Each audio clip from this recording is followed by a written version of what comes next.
Assalamualaikum warahmatullahi wabarakatuh.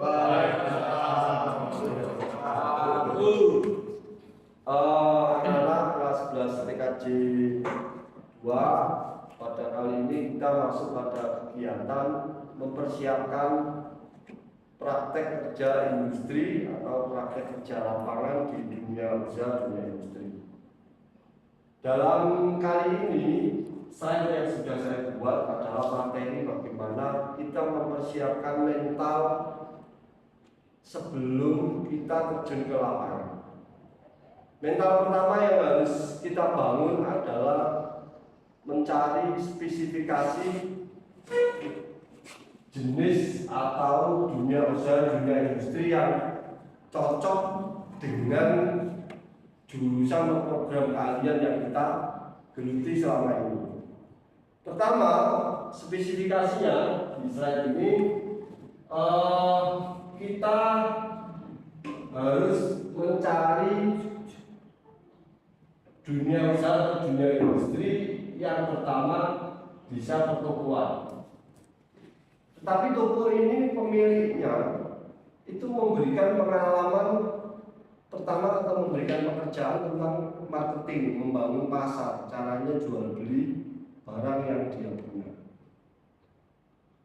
Saya contohkan ya, sekarang marak di dunia usaha dunia industri bahwa jual beli yang paling efektif itu melalui sistem online seperti melalui media sosial media, Facebook, IG, TikTok dan sebagainya, sampai nanti lari ke marketplace seperti Shopee, Lazada yang lain-lain. Di sana kamu diberikan pengalaman seperti itu, maka toko ini layak untuk kamu jadikan referensi atau tempat praktek kerja lapangan. Nah, kita adalah jurusan teknik komputer jaringan yang juga membutuhkan pengalaman kerja tentang membangun marketing atau pemasaran. Yang kedua, tempat usaha atau toko ini juga memberikan pengalaman bagaimana sih bikin usaha seperti yang sudah pemilik usaha itu lakukan. Mulai dari bagaimana cara nyari modalnya, bagaimana perizinannya, terus bagaimana pemasarannya seperti itu. Terus yang ketiga, pemilik judi atau usaha ini juga memberikan pengalaman bagaimana cara memperoleh pekerjaan setelah lulus SMK. Seperti trik-trik caranya membuat lamaran pekerjaan, caranya mengirim lamaran pekerjaan, caranya lamaran pekerjaan ini bisa menarik seorang pemilik usaha agar kamu diterima itu seperti apa. Seperti yang sudah selama ini saya ajarkan, kamu tak suruh membuat foto video yang sering saya sebut portofolio untuk diupload di sosial media kalian masing-masing, agar suatu saat ketika nanti kamu lulus butuh dokumentasi pengalaman kerja kamu di magang, maka kamu tinggal download atau tinggal menunjukkan kepada pemilik usaha. Terus yang terakhir, pertokoan ini juga memberikan pengalaman pekerjaan atau pembelajaran bagaimana cara install OS, sistem operasi seperti Windows, Office, aplikasi seperti virus, yang lain-lain.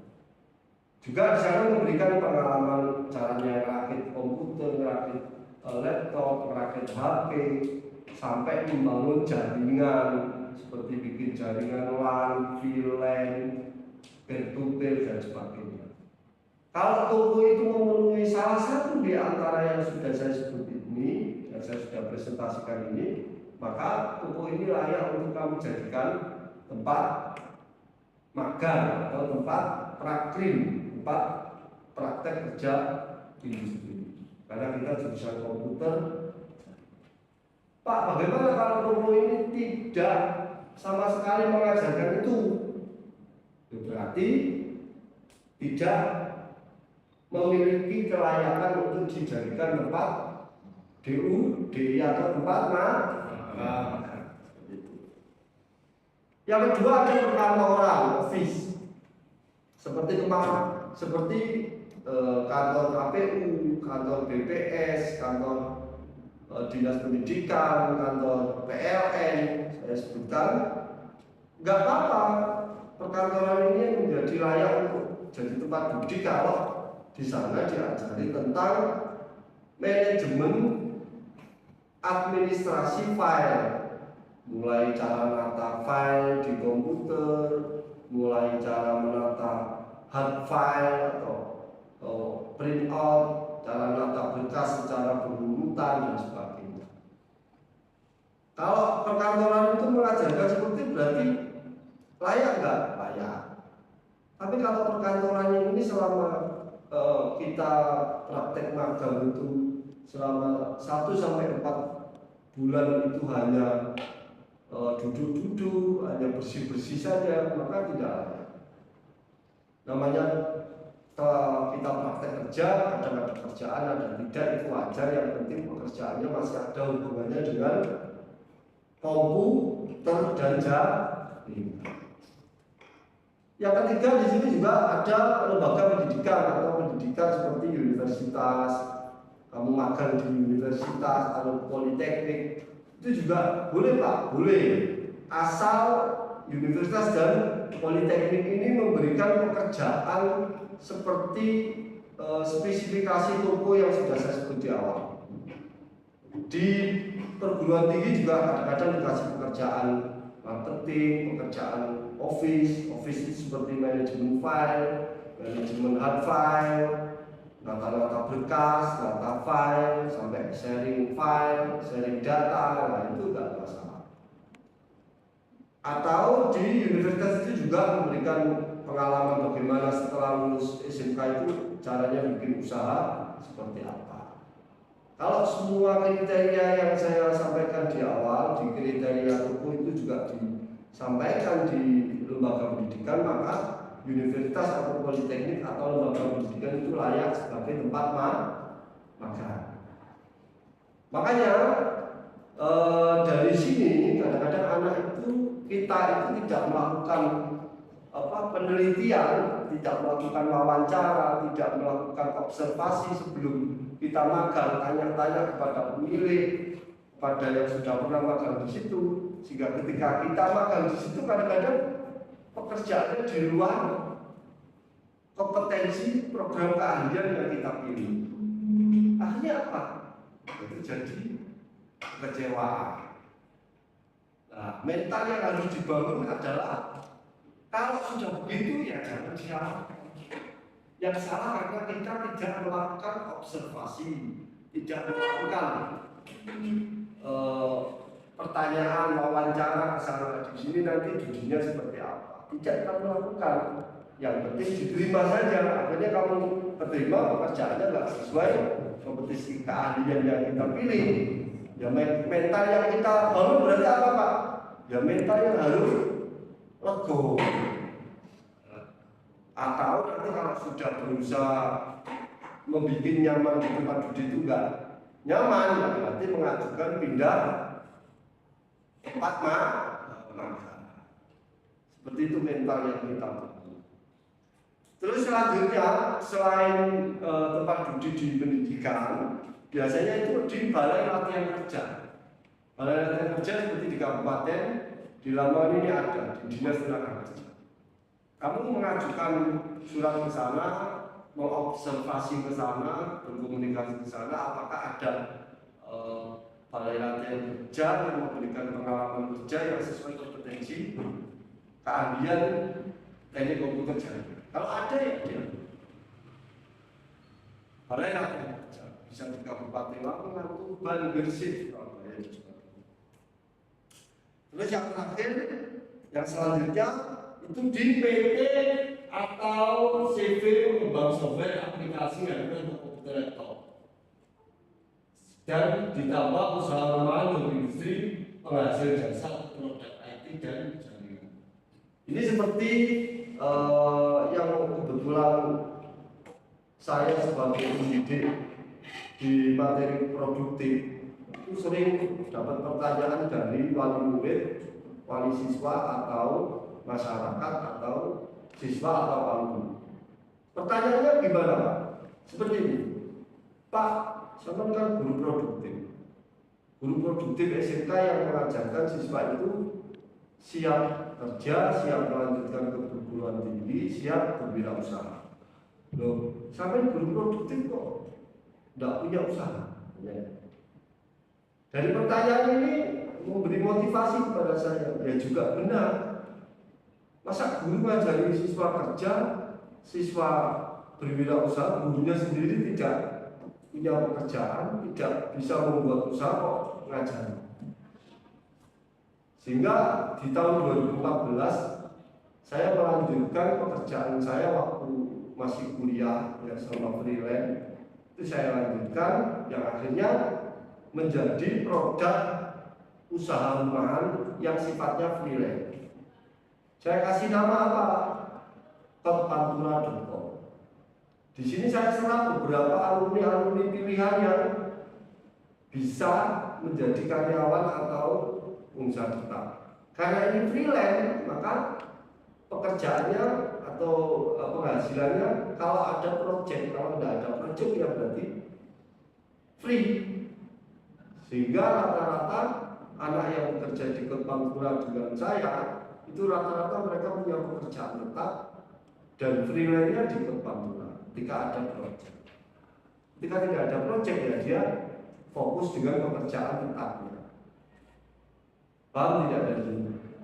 Sehingga seperti Pantura ini, kalau ada usaha seperti Pantura, nanti bisa dicek di Google, alamatnya websitenya www.pantura.com.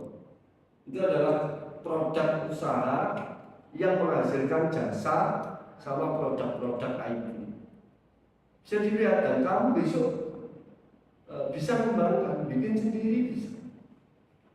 Ya, seperti itu. Maka kenapa Pak Edi sering memberi materi produktif itu, mesti akan saya seringkan bagaimana cara kamu dengan belajar materi itu bisa menjadi produk yang menghasilkan jasa atau produk itu. Seperti itu. Dari pencarian tempat judi ini kriterianya ada yang ditanyakan kira-kira untuk pembukaan mental sebelum saya lanjut materi selanjutnya. Ada yang ditanyakan? Tanyakan saja Bapak Ayu Hadi. Kira-kira sudah paham bahwa tempat judi yang harus dicari siswa perguruan tinggi komputer jaringan itu adalah seperti yang slide yang sudah saya buat. Paham betul? Tidak ada yang ditanya atau bertanya kemarin atau mungkin ada yang pernah punya pengalaman magang yang tidak sesuai, kira-kira siapa? Banyak siapa? Termasuk kamu? Ya, saya juga. Termasuk siapa? Kamu? Ya. Yang menurut kamu tempat magang yang pernah kamu alami nggak sesuainya gimana? Untuk jurusan kita kan TKJ komputer. Ya. Kita di situ disuruh ngebur, ngerepelas, terus brendo, tidak sesuai dengan jurusan kita. Pertanyaannya pekerjaan itu selama awal sampai akhir atau hanya jarang-jarang aja? Sering. Dan itu nama toko atau usaha rumahan? Usaha rumahan. Usaha rumahan.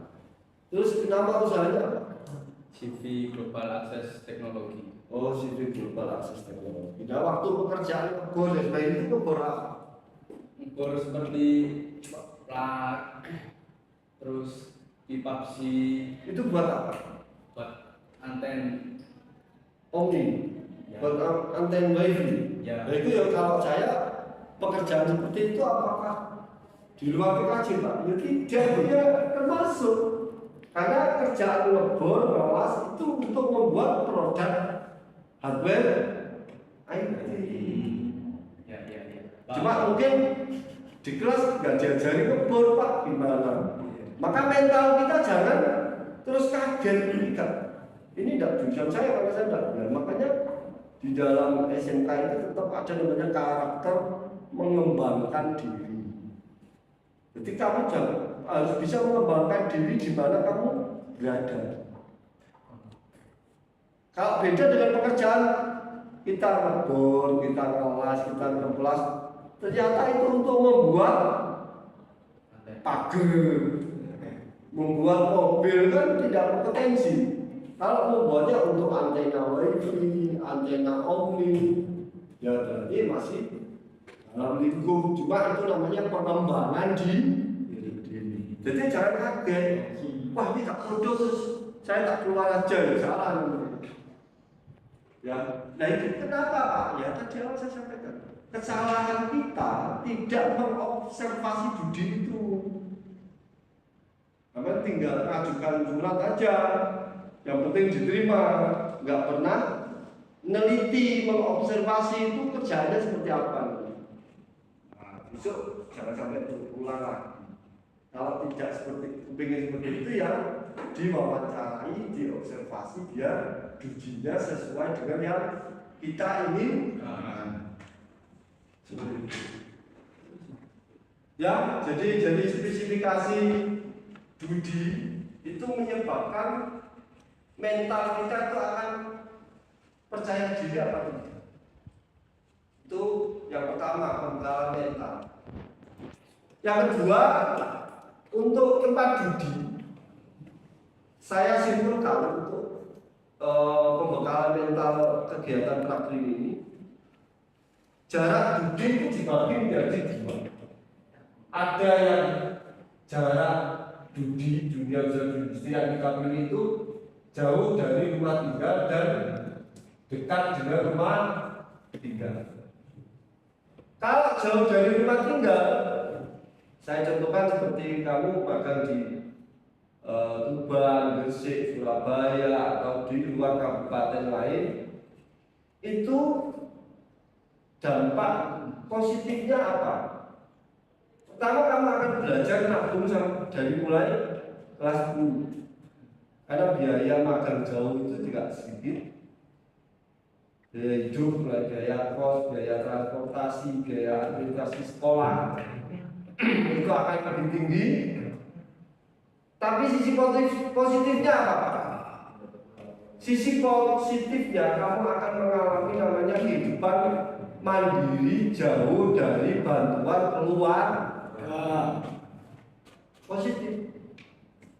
Kalau kamu magang dekat rumah kan tahu sendiri. Tiap hari pulang. Sedangkan kondisi faktanya kalau kita jauh pasti orang tua kita akan lebih kangen. Biasanya kalau di rumah terus orang tua kadang-kadang nggak suka dengan kita. Tapi kalau kita jauh pasti dicari. Nah ini salah satu sisi positif ketika kita magang jauh dari rumah, itu bisa belajar mandiri. Yang kedua, belajar mengolah uang saku, keuangan. Bagaimana satu bulan umpama dikasih uang 500.000 untuk biaya kos, biaya jajan, sama biaya lain itu bisa cukup. Coba kalau kita makan dekat, ya sudah kita kemandirian itu lebih meningkat ketika jauh. Yang terakhir, mampu membangun relasi yang jauh dari rumah. Maksudnya gini, kamu bisa punya teman anak Gresik, anak Tuban, anak Surabaya, anak Malang, anak yang lain. Ini nanti akan jadi teman baik, lalu menjadi relasi ketika lulus mencari lowongan pekerjaan di luar kabupaten. Sisi positif ketika magang. Kalau magang dekat, ya biayanya lebih ringan, tetapi pengalamannya hanya itu saja. Sama-sama mengeluarkan pengeluaran, tetapi manfaat produktivitasnya lebih penting dan mungkin lebih dibutuhkan setelah sekolah itu magang jauh, karena ada namanya kemandirian dari jauh dari orang tua, kelola keuangan, menjaga diri dari lingkungan dan sebagainya. Itu latihan magang. Kalau kita makan dekat ya sama-sama keluar biaya, cuma pengalamannya biasa-biasa saja. Saya lanjut, jarak, tata tertib magang. Mental yang harus dibangun oleh peserta magang adalah mentaati tata tertib yang sudah dibuat oleh sekolah. Itu di buku laporan ada, dibaca lengkap dipahami, kalau nggak paham nanti ditanyakan. Yang kedua, peserta magang harus memahami tata tertib yang sudah dibuat oleh DUDI, Dunia Usaha Dunia Industri. Yang selanjutnya, peserta magang harus mengisi semua buku laporan yang sudah dibuat oleh kelompok kerja praktek industri atau kerja dari pihak sekolah. Itu diisi lengkap dengan bukti fisiknya saat di magang. Kalau masih belum isi, dan nanti ke pembina dari sekolah untuk mengadakan pembinaan gimana cara isinya. Terus yang ketiga, di dalam konsep siswa magang itu pakai konsep yang sering dikatakan oleh Presiden kita, Pak Insinyur Jokowi. Dia sering berkata seperti ini, ketika kita hidup ikut orang, hidup di atas orang maupun hidup di bawah orang. Anak magang itu kan di bawah orang karena ikut yang punya usaha. Konsepnya apa, Pak? Sering dikatakan yang pertama, lamun siro seperti ojo mateni. Maksudnya gini, lek sampean ku mungsu iso pinter duwe kekuasaan, sampean jangan bikin hoax atau fitnah kepada teman sesama magang, teman sesama tempat kerja. Itu artinya lamun siro seperti ojo mateni. Ini harus kamu pegang ketika kamu bergaul di tempat judi dengan anak-anak yang ada dari sekolah lain yang magang di situ. Dari sampai datang meminta, lalu nyala-nyala temannya yang ada di magang kan jadi salah. Nah, maka akan timbul namanya mental negatif thinking. Nah, sedangkan magang ini untuk menumbuhkan mental positif thinking. Yang kedua, kata-katanya sering lamun siro banten atau dici. Lalu sampai itu merasa pintar di antara satu kelompok mau 4 orang. Terus kamu merasa aku iso, temannya yang 3 tidak bisa, lalu kamu tinggal. Itu namanya gak boleh. Nanti akan terjadi mental saling menjatuhkan, mental saling dendam.